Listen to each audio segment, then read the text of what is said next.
Welcome to the 12th Horseshoe Podcast live on our YouTube channel and also on Surge Sports YouTube. Jack Rizzo, Jason Lee, and I'm Elijah Weintraub joining you live here tonight, sponsored by Pro Red Italian American Eatery of Moonachie, New Jersey. We recap six in the NFL. Guys, how are we doing today?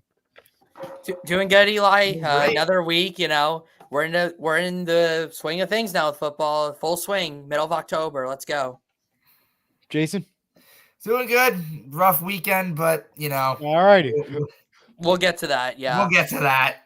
Okay, and he doesn't refer to the party kind of stuff. He's referred to the Dallas Cowboys. If you haven't noticed, he's a Dallas Cowboys fan. All right.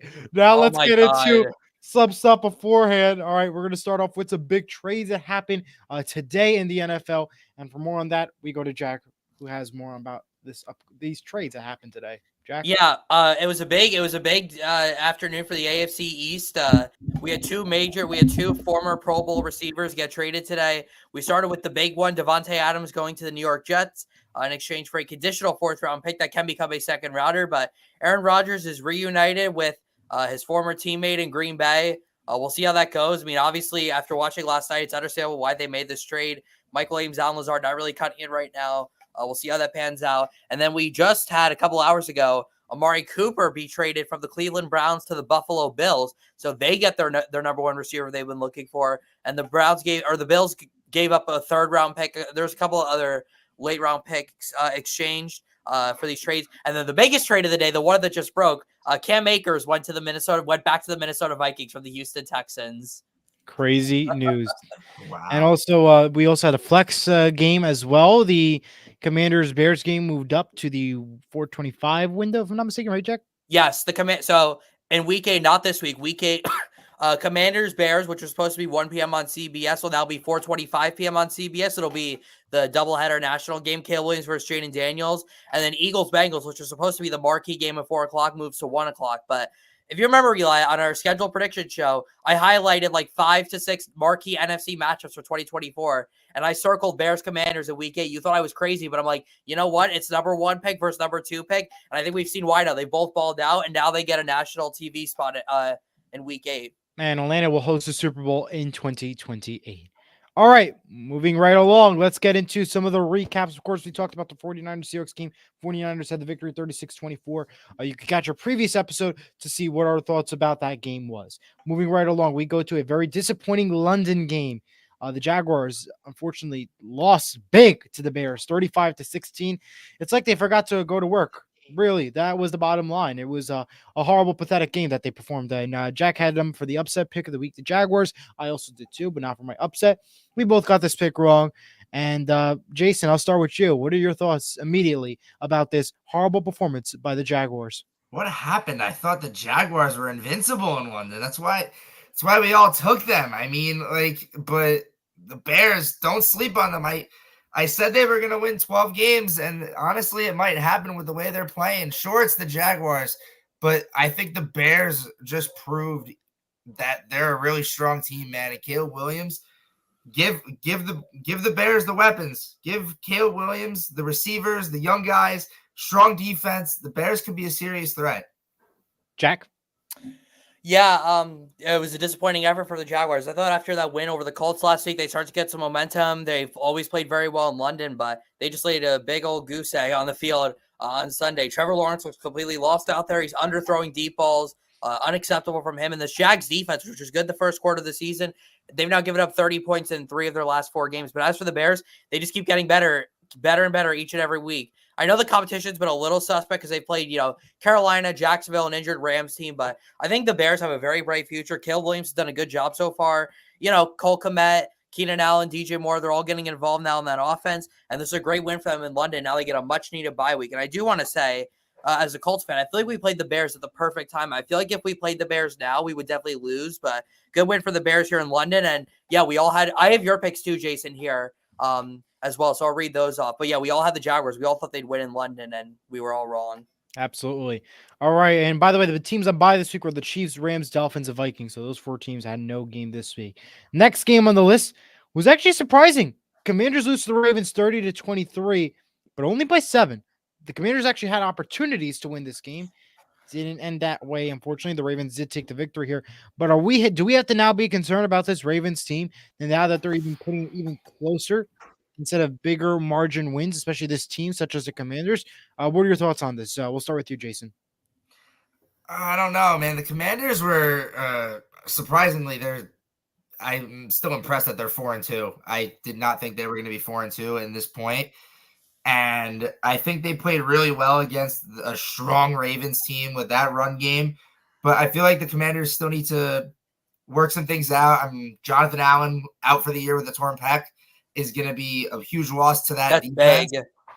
And I think they'll still bounce back, especially with Jaden Daniels at the helm and that Cliff Kingsbury running that offense. But as for the Ravens, I think that they're hitting their stride, man. That 0-2 start seems like a distant memory, and now the Ravens are someone to watch out for.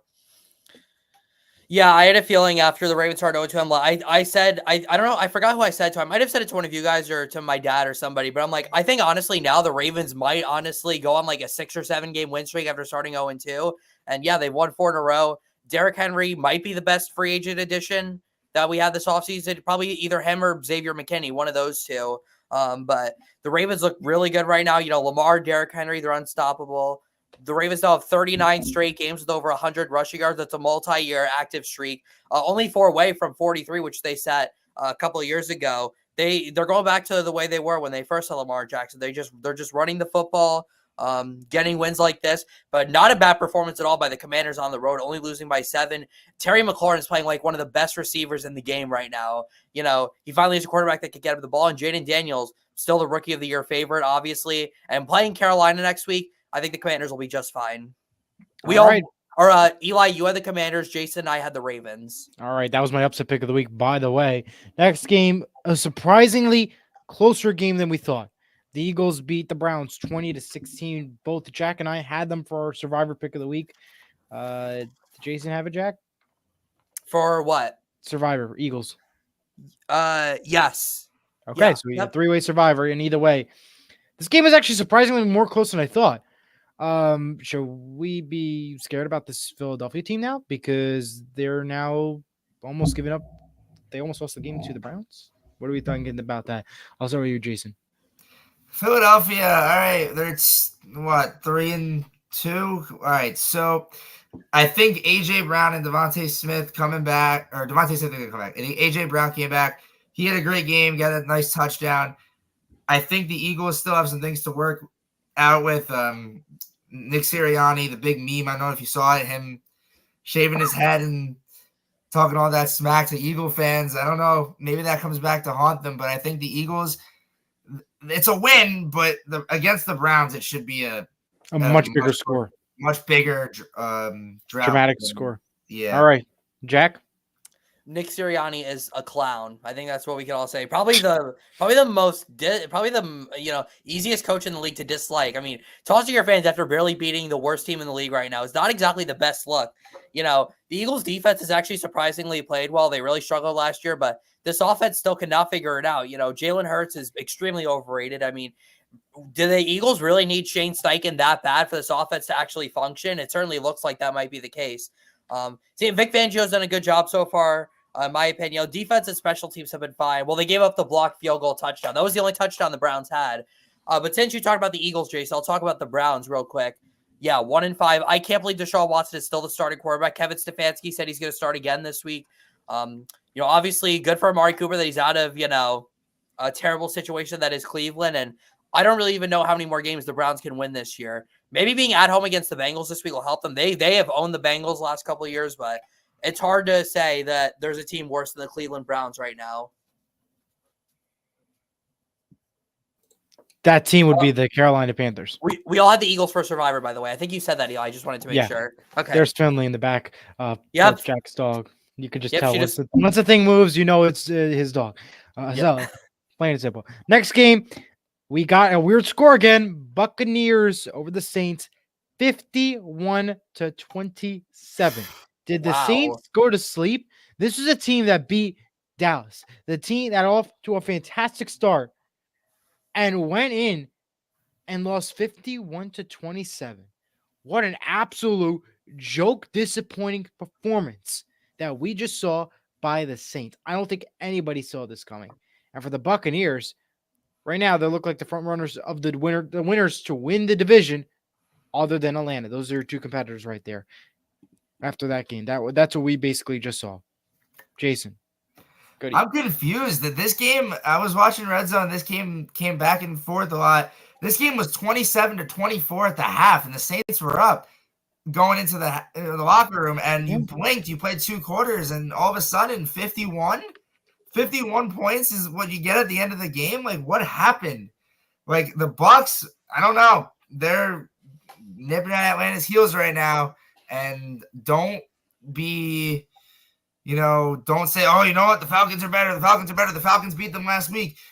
The Bucs might win this division. I don't know. That division between those two is 50-50. I think we can rule out now, especially with how the Saints are playing in the upcoming weeks without Derek Carr.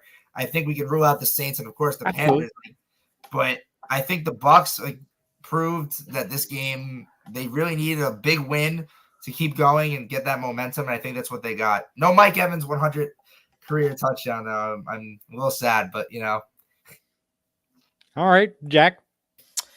Well, that 2-0 start for the Saints might go down as the most random 2-0 start in NFL history. Scoring 91 points. That feels like a lifetime ago now that they were 2-0. This was just not a good performance at home, but what a crazy game this was. It was 17-0 Tampa Bay. Then the Saints came back in a half a quarter. It was 24-20. They were winning, and then the Bucs just took control in the second half. Credit to, I don't know how Tampa Bay scored 51 points. They didn't have Rashad White in this game, and Mike Evans only had 2 catches, left early with an injury. So credit to Baker Mayfield and that Bucs offense. I guess the Saints defense that had some good performances this year. Yeah, I totally agree with you guys. It's going to be a 2-way race between the Bucs and the Falcons here in the NFC South. They play each other in a couple of weeks in Week 8. That's going to be a big game that could decide who ends up winning this division. But yeah, what a disappointment for the Saints after starting 2-0. And Dennis Allen could be the next head coach to get fired after Robert Saleh. That definitely seems like a possibility.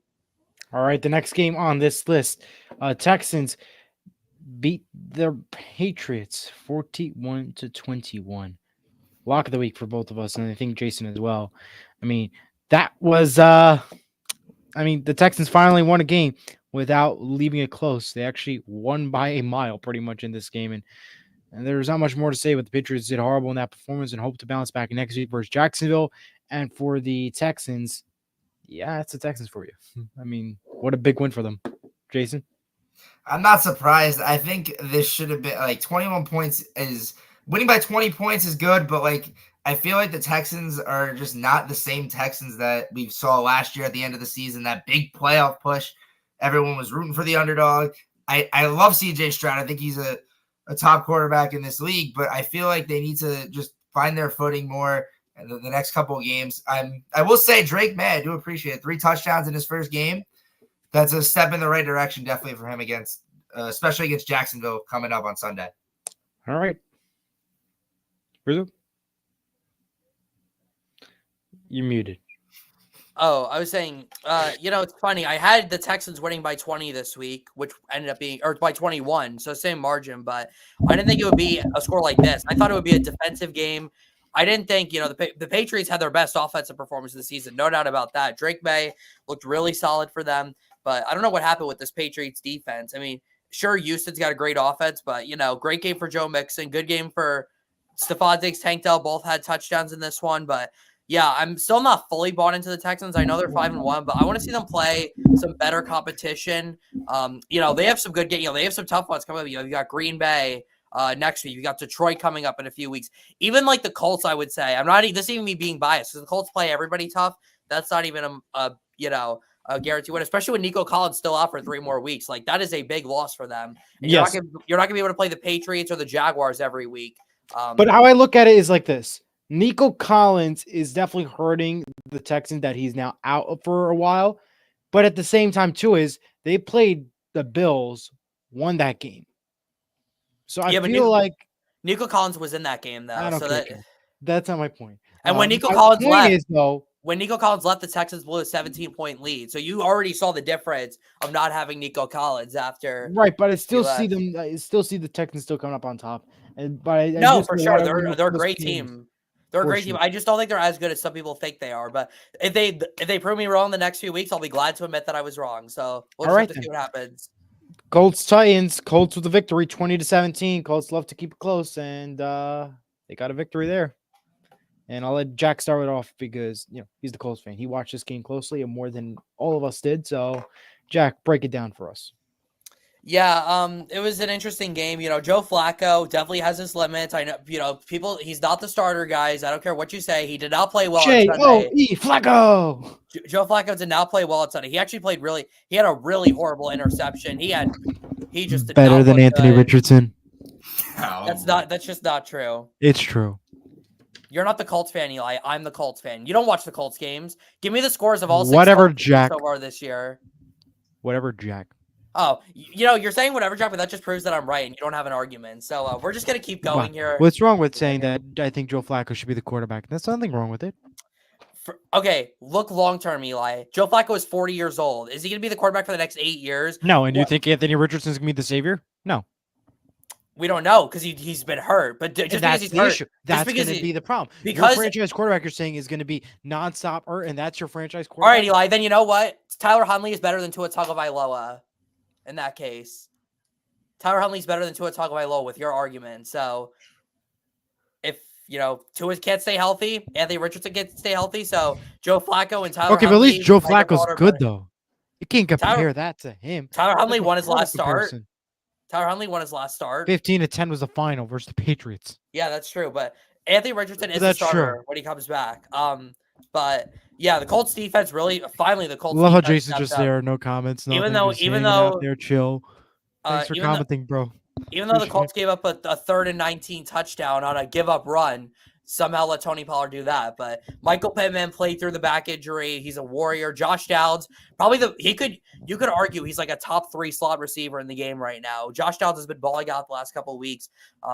We should start to get our guys back. So we're 3-3. We still have a lot of work to do. But against the Miami team next week without their quarterback, I think the Colts can have a good chance to get back over 500.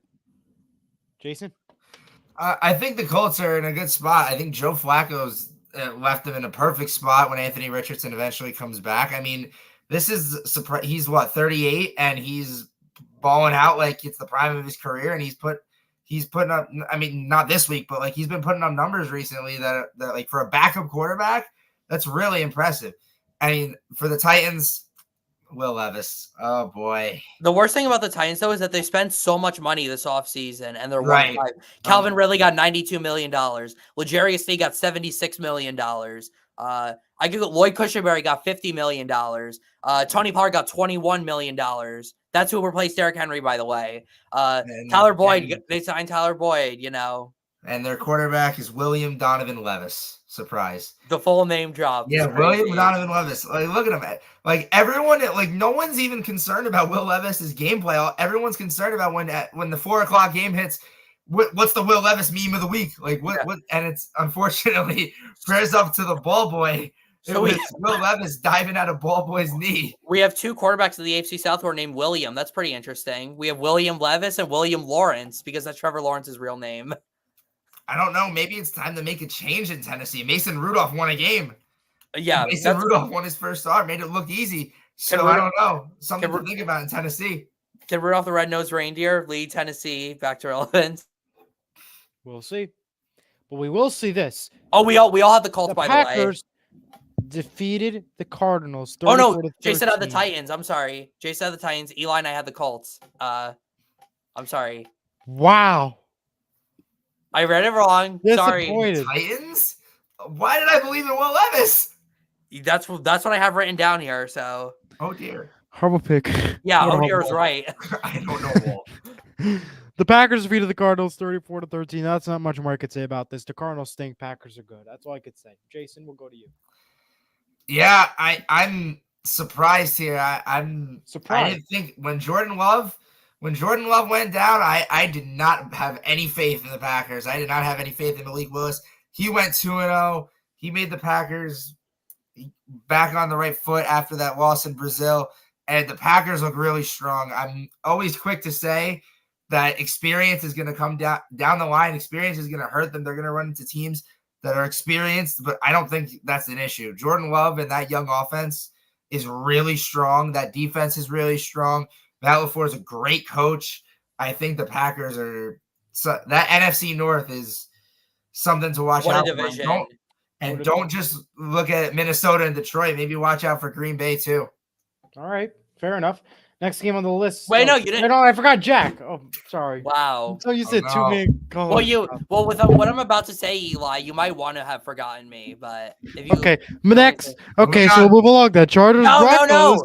No, you said you wanted me to forget you, so I said, all right. I said we'll you move might. along. You still let me speak though.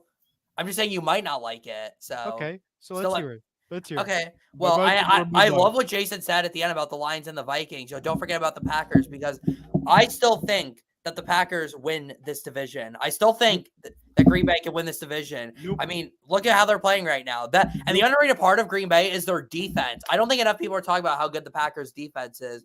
Xavier McKinney, what a Vikings signing are still that was. perfect. What? The Vikings are still perfect. Okay, well, how long will that last though, Eli? Because the 2016 Wow. the 2016 Broncos started 5-0 and they finished 8-8. So just because you start 5-0 doesn't mean you're going to be good. They will be good. But good with the Packers. And I disagree with you, Eli, about the Cardinals stink. I don't think they stink. I think they just need a little more time. I mean, they did just beat the 49ers How much more last time? week. How So much more time? We give them time for many years now. their defense still needs to develop. That's the one thing. Their offense has been good though. So Sure, let Robert Saleh go there. Next game on the list. good point. Broncos lose the Chargers 23-16. Surprise win there.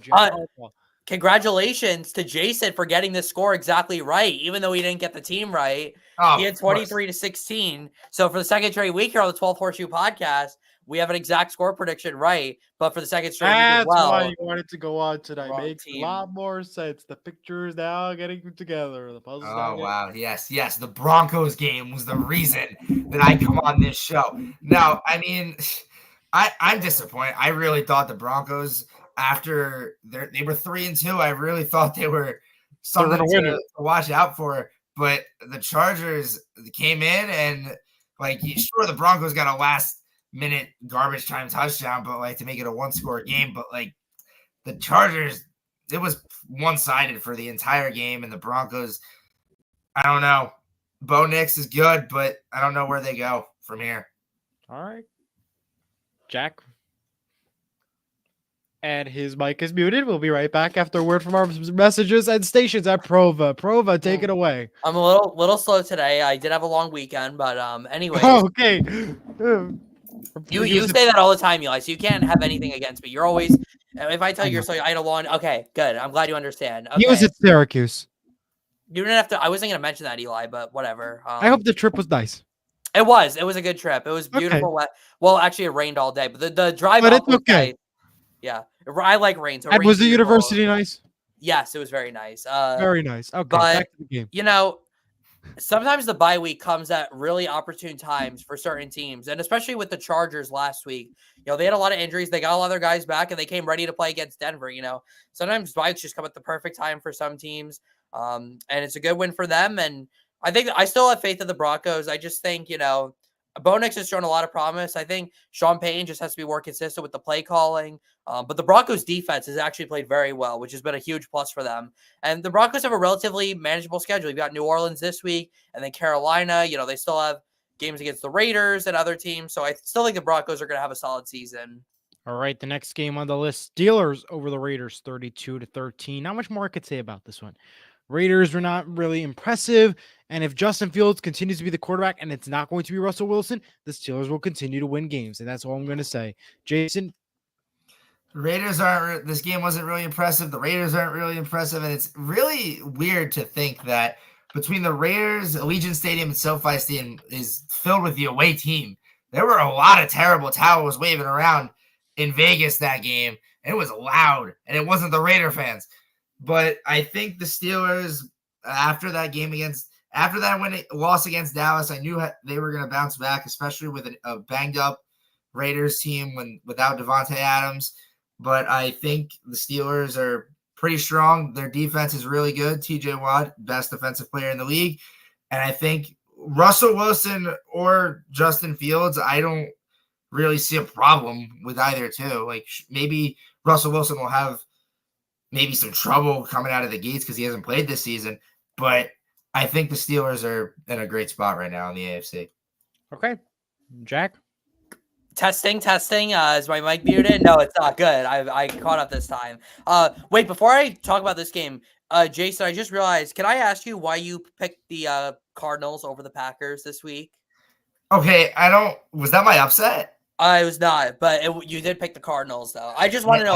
I don't Clearly, he keeps asking to be on a program. I had a feeling mentioned that he picks something was horrible. I had You a make my feeling picks look that good. Let You him make speak, my Eli. picks look good. Let him speak, Eli. I had a feeling like one of these games has to go the wrong way. I chose that one. It was actually a normal week in the NFL for once. Like, this is like the first week of 2024 that's actually been normal. But as for this game, yeah, the Steelers dominated. There's really no other question. I mean, to be fair to what your point, Jason, the Steelers take over pretty much every away stadium they go to. You see terrible towels everywhere, but yeah, disappointing for the Raiders. I mean, they just look like a total disaster right now. How did they beat the Ravens on the road in week 2? How? I don't even understand. And then their other one was against the Browns. Yeah, the Raiders are horrible. They have disappointed me. I thought this was the second best team in the AFC West, not the worst team. So this was definitely wrong. Antonio Pierce honestly might be a one-and-done head coach here in Las Vegas. But yeah, the Steelers continue to play well, and we'll see what happens next week. All right, now the moment we've all been waiting for, our Cowboys rant, as the Cowboys lose to the Lions 47-9. Scorigami. 9 points. That's pathetic. And now the ultimate Cowboys fan, Shout out Mr. to Jason Brandon Lee. Aubrey for all those 9 points. I really appreciate it. I don't know. I don't know what to say. I don't know what to do. This team is a joke. It's a complete dumpster fire. Like, sure, you beat the Browns, the Giants, and the Steelers. Good for you. Like, what do you want, a medal? Like, yes, you cannot. You were a team that beat everyone by at least 20 points or more at home last year. What's the script this year? You lose 44-19, 28. It was 28-6. I don't know how it became 28-25 against Baltimore. And now 47-9. The Lions were having fun out there. Dan Skipper was running routes. Penei Sewell was. No, exactly. Penei Sewell almost went in the end zone. Taylor Decker dropped the pass, but like Sam Laporta got a flea flicker touchdown on a trick play. Like, I don't get it. But the injury though, David Montgomery, that was the big issue of the day. Oh yeah, David Montgomery, yeah. But like, I don't get it. Like, what was the magic in the offseason? Like, we're gonna bring in Mike Zimmer. We're gonna see if that works. But like, oh, he's such a good coach. He's such a good, like, he knows what he's doing. Yeah, like, great. Did Jerry Jones forget? I get he's 83, but did he forget that Mike Zimmer and Mike McCarthy were in the same division for like 8 years, and they went toe to toe every single time? Like, and even Mike McCarthy said he didn't want Mike Zimmer here. Like, you're putting oil and water on a coaching staff, and you're like, here, MacGyver up a Super Bowl run. Like, I don't know what to do. It's embarrassing. It's a joke. And everyone's like, oh, don't blame Dak. Don't blame. Dak hasn't been doing great. Like 60 million. He does not deserve the money. Bottom line, 60 million a year. Are you insane? he does not His deserve the best money. game I've was been what, saying that against since the the beginning. Browns, the Steelers on that one drive. Like, it makes no sense what they're doing. Like, and you're gonna go on a bye this week. Let me guess, do nothing. Everyone's gonna have a week off, and then you're gonna go play San Fran. Like, we all know how that story's gonna go. We already saw the last 4 years of that. I don't know. All I know is that I keep saying this, and I said it from the beginning. He does not deserve that kind of money, Dak Prescott. No, he doesn't. He does not, and that's the bottom line. Jack, we'll get to your thoughts. Go ahead, break it down for us. What are your thoughts on this crazy rant? By the way, bravo. That's all I can say. Bravo. Yeah, all in. I don't really know. I don't really even know if I could say anything better. Well, we have to say first, prayers for Aiden Hutchinson. That was a horrible injury that he suffered. That was, oh goodness, that was horrible. And that's like for a guy who was leading the league in sacks, the face of that Lions defense. Does Max Crosby go to the Lions now? Does Hassan Reddick go to the Lions now? It could be a possibility, but shout out to David Montgomery, though. I'm glad you guys mentioned him. People say for some reason that Jahmyr Gibbs is better. That's just not true right now. Montgomery is the number one in Detroit right now. But basically, to sum it up in one sentence, the Lions were playing backyard football this week, and they scored 47 points with it. So I think we can just move on with that statement. All right. Falcons destroy the Panthers 38-20. I think we're going to keep this short and sweet. The Panthers put up 20 points, believe it or not. That's what we can say. The Falcons, they got 30 and they got the victory. That's all I could say here. Jason, you're clapping. Let us know what you think. I will say the Falcons beat the Panthers by 18 points, but at the half, it was 22-17. The Panthers were keeping up, and then the Panthers just went back to being the Panthers. Like, there's nothing much to say. I will say I've seen a lot of clips today that there was an announcer's jinx with Chris Myers talking about how much Andy Dalton is a role model to Bryce Young and how much of a professional quarterback he's learning from a great guy. Meanwhile, the next play, Andy Dalton throws a pick at like the 2-minute warning. Like, I don't know. The Panthers are just dysfunctional. Andy Dalton had that one miraculous game, and that was it. Yeah. Bottom line, Jack. Yeah, I am super high. I am super high on this Atlanta Falcons team. I think they are the best team in the NFC South, and with 3 straight division wins, they are in really good shape right now. There's no weaknesses on that offense. You go around that offense from the O-line to the receivers to the quarterback to the running backs. There's no weakness there. Tyler Algier is so underrated, another criminally underrated running back in the NFC. And the Falcons defense, one of the best in the league. It's best safety duo, A.J. Terrell in the secondary, Matt Judon up front. As for Carolina, yeah, dysfunctional. I don't know why Dave Canales took a job there. I don't even think any coach can fix Carolina. I think Dave Tepper just needs to sell the team. I think that's the first thing that needs to happen. Bottom line. But Probably the worst owner in sports right now. I mean, gave up all those draft picks for Bryce Young, forced the coaching staff to take him. Then he fired Frank Reich after 11 games. Then he dumped his drink on a Jaguars fan last year. It's rock bottom in Carolina right now. It really is. And I don't really know where to go from here, but good win for the Falcons on the road. All right, Bengals over the Giants, 17-7. Big win for the Bengals.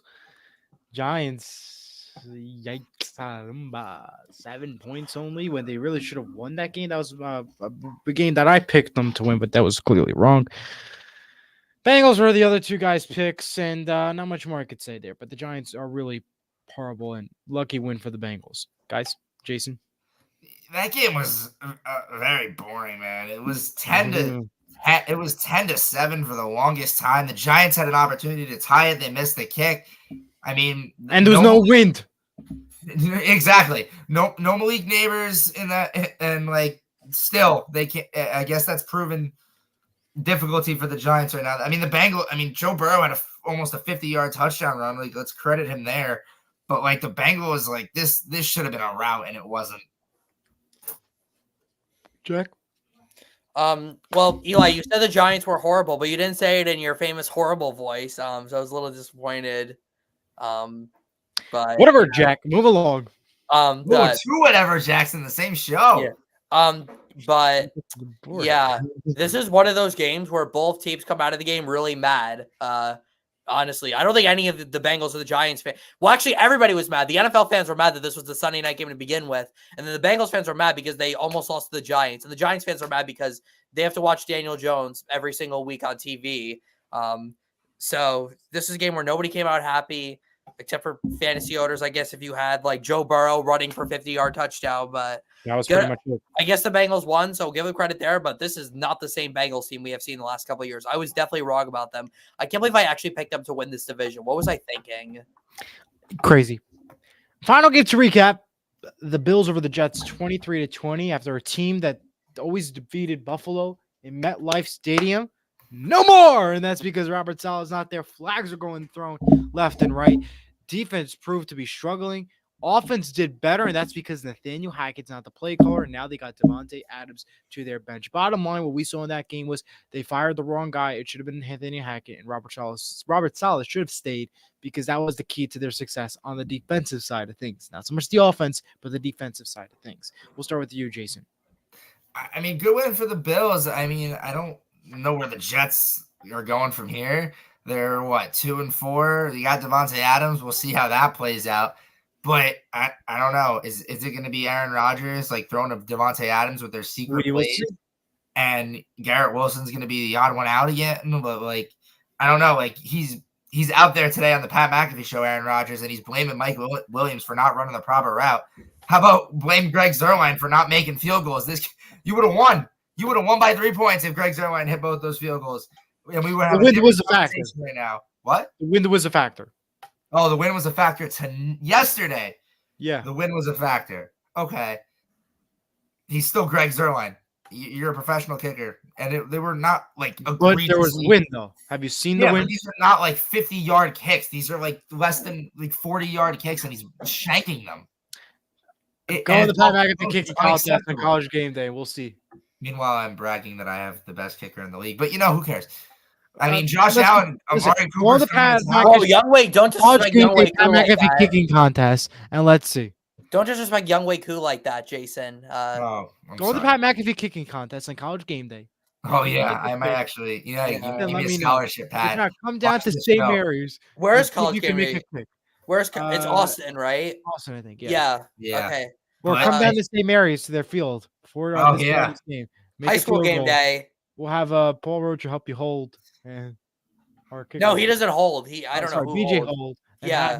Have you show some lessons on how to kick a field goal. I will say good for the Bills, though. I mean, good for Josh Allen to get another weapon like Amari Cooper. He's going to definitely be an asset to that Bills offense. Like, I was looking for a receiver since Diggs was gone. Now they have a receiver. Jack? The Jets are a joke, but honestly, they deserve it. It seems like a toxic work environment there. Everything's controlled by Aaron Rodgers. Like, what is this? The NBA? That is correct. Good thing that the Jets. Good. I'm honestly glad the Jets are losing. They deserve to lose. But good win for the Bills. And getting Amari Cooper. Is this the guy who just said like in the beginning that they were going to win everything? Who? Jack, you. What did I Was say? it just the guy that said they were going to go hard, go high and have big expectations that they're going to go win a lot of games? You. I didn't have the Jets for that many wins. George had them for 13 wins. Jason had them for, I think, 11 wins. Yeah. I had them 10, but I had them missing the playoffs. My point is, I asked Jason. He had more wins than me, and he had the Jets making the playoffs. Whatever, Jack. Move along. Whatever, Jacks in the same show. And then George has the audacity today to call the Colts a poverty franchise. Okay, whoa, They have a better record than the Jets right now. All right, he's not even on the program. All right, let's get to some programming alert. No, it's all right because we cannot talk about somebody else's name when he's not even on the show. Yeah. Legal reasons say so. Legal reasons. Legal reasons say so, Jack. Meanwhile, we have a programming alert in effect. We will be live at 5 o'clock on Friday to make our Week 7 picks. But before that, we are going to make our Thursday Night Football pick. We have the Broncos Saints 8:15 Prime Video. Jason, what's your pick for that game? Ew, we're back to bad Amazon Prime games. Oof. The Sean Payton Bowl. I see the vision. Give me the Broncos on the road. Sean Payton goes to New Orleans 20-17. Jack. Yeah, I'm agreeing with Jason here. I like the Broncos here to bounce back. That defense playing really well. No Derek Carr again this week. I don't think the Saints can win. I think the Broncos fans are also going to really show out down there in NOLA. Give me the Broncos 20-14. I think another good effort from their defense. I'm taking the Broncos. Give me the Broncos as well, 26-23. Don't be surprised if the Saints do try to cut it close in this game, although the Broncos will come up with the victory. All right, that concludes week number 6 recap and Thursday Night Football picks. That will do it for us here from Jason Lee, Jack Grizzo, Elijah Weintraub. We will see you on Friday at 5 o'clock for our picks. Go Seahawks, go Devils. Go Colts.